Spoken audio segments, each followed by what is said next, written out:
Hello, everyone. I hope you're all doing well. So this week's presentation is on power, representation, and new technologies. And your presenters for today will be Samir, myself, Hafsa, and Bianca. First, a brief overview of what we'll be covering in the presentation. We'll start with an introduction to Ruha Benjamin's book, Race After Technology. Then we'll look at unpacking the social realities behind emerging technologies in Benjamin's lecture, Are Robots Racist? Then we'll examine the innovations and data journalism in storytelling, news gathering, and dissemination in Eddie Borges-Ray's research, Unraveling Data Journalism. We'll then move into the journal article we put out for this week, looking at Twitter's image cropping algorithm and its implications on journalism, and finally, some discussion questions. So first, an introduction to Benjamin's book, Race After Technology, Abolitionist Tools for the New Jim Code. Just quickly, this is Ruha Benjamin on the left. She's a sociologist and professor at Princeton University who studies the relationship between technology, science, and medicine, and race, justice, and equity. So that is sort of the realm where this book falls, Race After Technology. It examines how emerging technologies can reinforce white supremacy and deepen social inequity. Emerging technologies can refer to AI or technological algorithms. And she does this through a combination of personal anecdotes, real-life examples, and technology and race-based scholarship. The book also serves as a guide for providing conceptual tools for decoding tech promises with sociologically informed skepticism, to kind of encourage us to be critical of not only the technology we consume, but also those that we may take part in manufacturing. Benjamin draws on the works of civil rights advocate and writer Michelle Alexander, who theorizes something called the New Jim Crow. The New Jim Crow is a contemporary reiteration of the old Jim Crow used to describe the legalization of racial segregation and oppression of Black people in the United States in the late 1800s and early 1900s. The new Jim Crow is a shift from explicit racialization to a colorblind ideology that masks the destruction wrought by the carceral system, severely limiting the life chances of those labeled criminals who, by design, are overwhelmingly Black. Just some quick background, colorblindness refers to a post-racial ideology where people claim to quote unquote not see race. It's a mythic ideology that ignores the structural and institutional barriers that disproportionately affect BIPOC minorities in Western countries. Benjamin draws on these concepts to answer the question, what happens when this kind of cultural coding gets embedded into the technical coding of software programs, which Samir will enlighten further with his discussion on Benjamin's lecture. Thanks, Hafsa. So I'm going to be talking about Ruha Benjamin's lecture titled, Are Robots Racist? Reimagining the Default Settings of Technology and Society. So I wanted to start here with one of the most profound quotes from Benjamin's lecture that underpins almost everything else that it's mentioned, and that is that technology inherits its creators' biases. So what Benjamin is pointing to, similar to what's discussed in her book, Race After Technology, is that if we are to take the default creator as coming from a white male perspective, then the technology that is created exists in that individual's reality and carries with it their biases. We might even say that this then becomes a reality where technology becomes a means to entrench and lock in oppressive, white-centric, and patriarchal social orders. And before we dig into the centerpiece of the lecture, I wanted to bring forward some of the key assertions that Benjamin notes at its start. First is that racism has the capacity to produce things. This is raised to counter the idea that racism is an aberration or something that's an accident, when it is in fact systemic and innovative. Second is the idea that race and technology shape one another. We have to question the social realities in which we create our technologies. Are we creating them to solve a problem that exists in a socially constructed reality that is built around the perspective of a particular dominant group? Benjamin asks us to question the social inputs that make certain inventions feel necessary for progress. Third is the idea that the imagination is not an afterthought, but a battlefield. Benjamin notes that racism produces a fragmented imagination characterized by social domination, where some live in misery while others have a monopoly. If we are to challenge this and construct a justice-based social reality, Benjamin says, we have to wrestle with the desire for social domination that many people have. Benjamin brings these components together to identify the problem space of racist robots. Robots bring in some of these ideas that I just mentioned. For example, they could be a production of racism. We could question if they are part of a socially constructed reality and if they are designed for the social domination of a particular group. If technology inherits its creators' biases, then yes, robots don't exactly think for themselves, and AI isn't fully unbiased because both are grounded in a reality where the social inputs of its creators, both conscious and unconscious, are predominantly that of white-dominated and patriarchal societies. Benjamin then asks, how do we meaningfully differentiate technologies that are meant to differentiate us? This brings me to now discuss the centerpiece of the lecture, which is the new Jim Code. The new Jim Code refers to a combination of coded bias and imagined objectives, where technological development is actually enabling the carceral state by helping to contain the oppressed ranks of society in their place, while doing so in a way that appears fairer than explicit discriminatory practices, because it hides behind a facade of technological progress.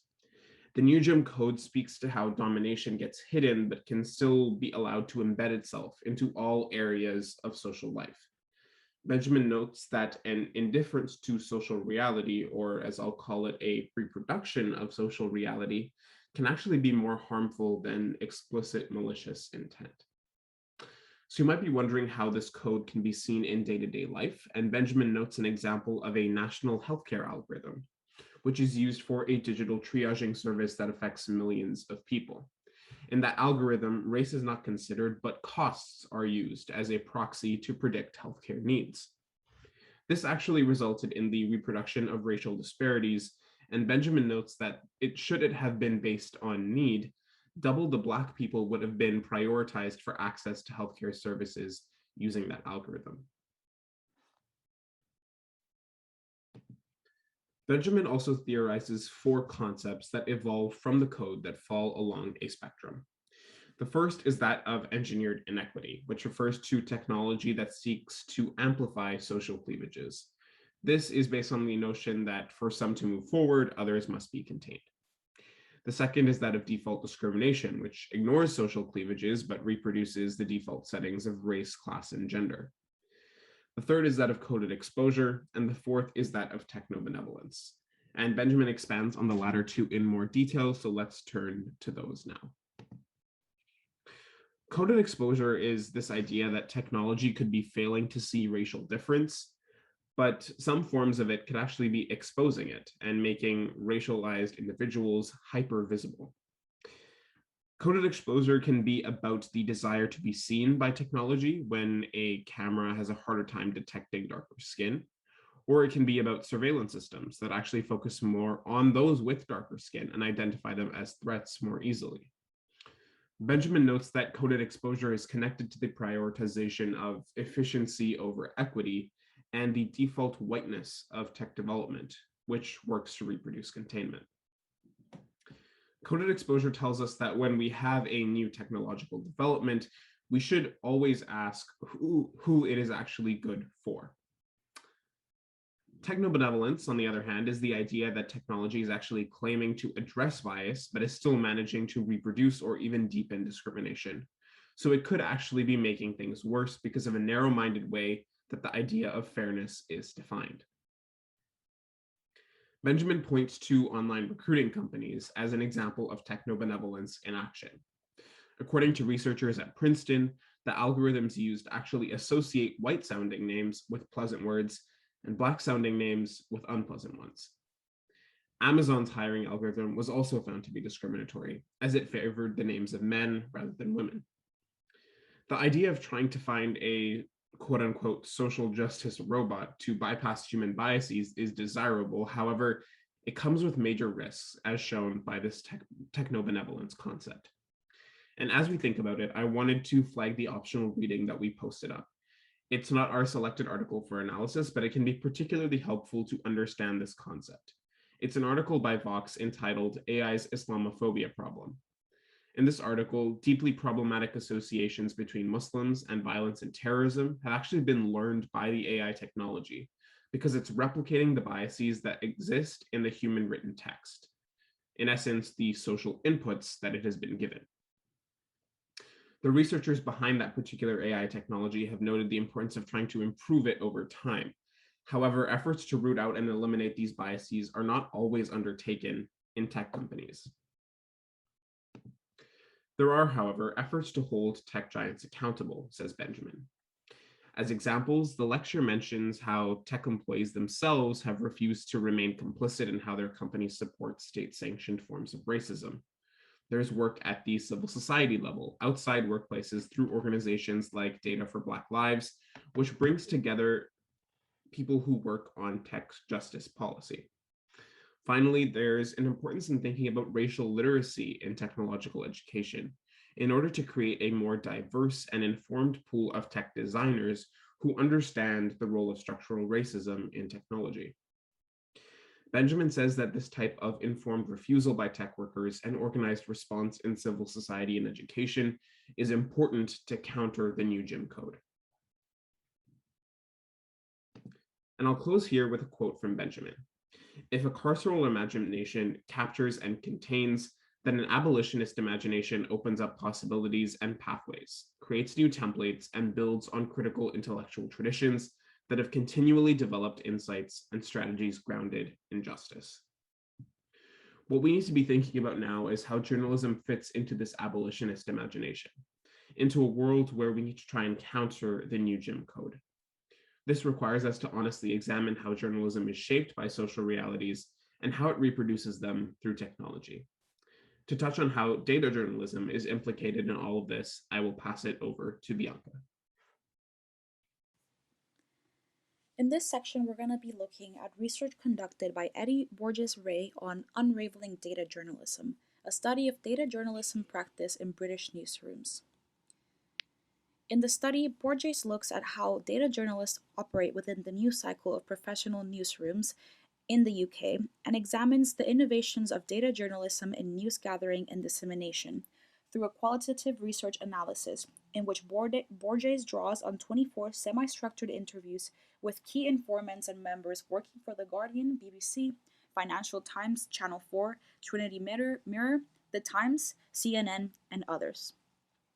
Borges' main argument is that the constant interplay between the elements that shape data journalists' performativity and the materiality of the data mediate the attention to the way in which different kinds of linguistic, social, political, and theoretical elements are woven together in the process of knowledge development, through which empirical material is constructed, interpreted, and written by journalism professionals of this kind. Borges defines data journalism through its material, reflexive, and performative dimensions, in which data journalism is defined in terms of the constant interplay between two predominant paradigms. One, reporting through the articulation of quantifiable evidence and its subsequent contextualization through human testimony, and two, a combination of journalistic and computing logics to see beyond the structures of computerized information and unearth novel insight that is then packaged as a multi-layered, database-driven, and informational experience. Practices and methods such as surveillance, biometrics, automation, data creeping, or profiling consumer behavior all offer opportunities and challenges to news reporting. Data journalists report through the articulation of quantifiable evidence and the contextualization of that evidence provided by human reports and testimony. Most data used by data journalists in the UK adheres to the Freedom of Information Act scheme, through which the data obtained by FOI requests must be mediated by the following principles. 1. Openness and transparency. 2. Subject to bureaucracy and politics of public institutions. 3. Covers themes of public governance, health, education, or crime. And 4. usable as long as it's provided in a machine-readable format. Other data sources can be acquired from web scrapers and similar automations which provide alternative sources of data. These have the benefits of allowing journalists to cover diverse topics and overcome the topical saturation by open or FOI data, and they allow journalists to be able to expose corporate wrongdoings, placing private institutions under similar degrees of scrutiny to those that apply by public power holders. However, smaller news outlets are limited to generic third-party solutions. Their lack of advanced computational skills and lack of technological infrastructure greatly limits the information through which they have access to.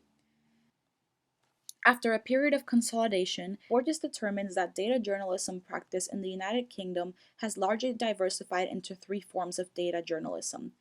1. A daily, quick turnaround, generally visualized, brief form of data journalism. 2. An extensive, thoroughly researched, investigative form of data journalism. And 3. A light, editorialized, entertaining, often humorized, and gamified form of data journalism. Despite generalized claims in favor of journalistic authority over computing skills, data journalism has potentially disrupted an otherwise quite normative practice by gradually infusing the performativity and reflexivity of traditional journalists with traces of computational thinking. The clearest indication of this is the progressive replacement of linear storytelling by more interactive and engaging forms of informational user experience that offered multi-layered, multi-platform, gamified, and database-linked dynamic content. These are the examples of AI and VR, or game storytelling, or storytelling through online platforms. Additionally, data journalists adhere to the premise of computational neutrality by using technologies that arguably circumvent human bias and efficiently perform automated gathering, analysis, and presentation of unstructured journalistic information. However, we can note that there is a power relationship through which data journalism is acknowledged by fellow journalists as a serious form of journalism and not only a service or support unit. There's a continuous power struggle with constantly evolving data technologies, philosophies, logics, and dynamics, in which journalists struggle against powerful corporations that are the pioneers in the development of the technological platforms that data journalists are trying to understand or adapt to. And they are the ones that define the legal framework surrounding the business models developed by datafied technologies and platforms. This means that there is a power relation that can cause a confrontation between data journalists who want to expose wrongdoing within data corporations and data brokers who want to preserve corporate secrets to maintain their competitive advantage. This instability provides a dual interpretation of the same event from the perspective of either the struggle or the power relationship, generating dissimilar elements of meanings and types of intelligibility. Now we'll move into a discussion on the journalistic piece we suggested you all read for this week, which is on Twitter's racist image cropping algorithm, and I'll also talk about its implications for journalism. So Twitter has this function that automatically crops images to prevent them from taking up space in the news feed, and the user would have to click on the image for it to see it in full. Now, this feature was found to be automatically focusing on white faces over black faces. The Guardian article we had you guys read, published last year, follows examples and experiments conducted by users on the platform to test if this is true. And they found that the algorithm indeed largely favors white visibility while rendering black faces invisible when cropping images for the newsfeed. According to the article, Twitter issued an apology saying that although they tested the system before they put it out for racial or gender bias, it seems like they still have much more analysis to do to remedy the algorithmic racial bias. Now, I did want to mention I wasn't able to find a sort of updated article on this or like an updated experiment checking to see if they managed to change the algorithm. So I can't comment on that if anything has changed within the last year, but I just wanted to mention that. Now, what does this have to do with journalism? So many news outlets and journalists use Twitter and other social media to promote and publicize their articles by providing links to stories, releasing quotes or sound bites from stories and photographs. As you can see in this example on the right, taken from BBC News Twitter feed. So if photographs linked to stories involve both white and black subjects, Twitter's image cropping algorithm can influence the framing of the article on a Twitter user's newsfeed even before the user even clicks on it to view the story. So it can influence the way they're introduced to a story before they even read it. So social media technology and algorithms like this can contribute to reproducing racial inequality through representations of visual imagery, even if that wasn't the intention of the journalist, the user, or the news outlet. Thank you all so much for tuning into our presentation today, and here are the discussion questions that we will be talking about in class and online on Canvas. Thank you.